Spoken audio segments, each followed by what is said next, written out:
Could this Everon icon be the sign or ensign referred to in Isaiah? Curiously, the Old Testament also predicted that Arabs, Egyptians, as well as Israelis, presumably converts to Christianity, because they would be following the image of a most revered Christian saint, would all travel together over dry riverbeds to a special Holy Land in a future time, led by an ensign of the people. Here they would live in relative safety as they awaited the return of the Messiah, while the rest of the world chose to live under the Antichrist. Isaiah records, "In that day the Egyptians shall be like women in fear and trembling because of the hand of the Lord of hosts, which he shall lay upon them. The country of the Jews will be a terror to the Egyptians. In that day there will be an altar to the Lord in the midst of the country of Egypt, for they will cry to the Lord because of their oppressors, and the Lord will send them a man who will save them. Then the Lord will be known to the Egyptians, and in that day the Egyptians will know the Lord and offer sacrifices. Yes, they will make vows to the Lord and pay them. They will return to the Lord, and he shall hear and heal them."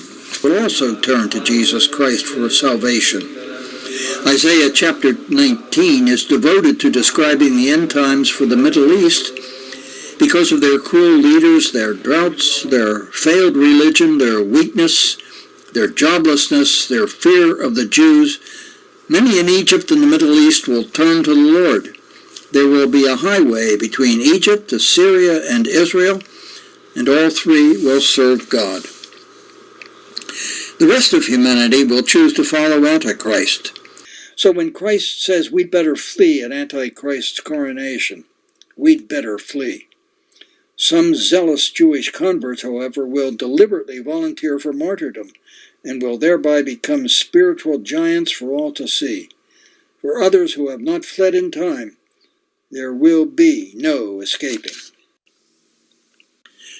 From Micah, "And it shall come to pass in the last days that the mountain of the Lord will be revealed.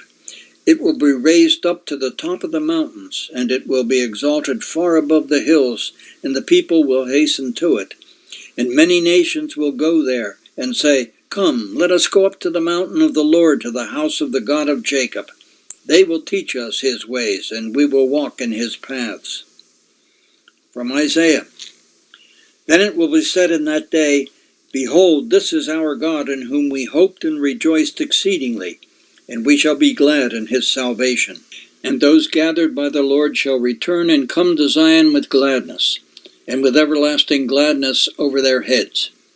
For praise and exceeding joy will be on their head, and gladness shall possess them. Pain, sorrow, and sighing fled away." From John, "Because you have kept my command to persevere, I also will keep you from the hour of trial which will come upon the whole world to test those who dwell on earth."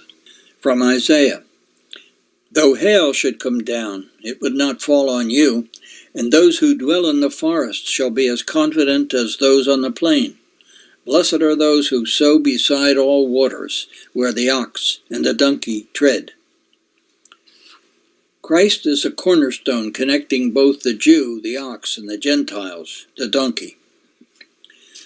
Again from Isaiah, "Now it shall come to pass in the last days, the mountain of the Lord and the house of God shall be visible on the tops of the mountains and exalted above the hills.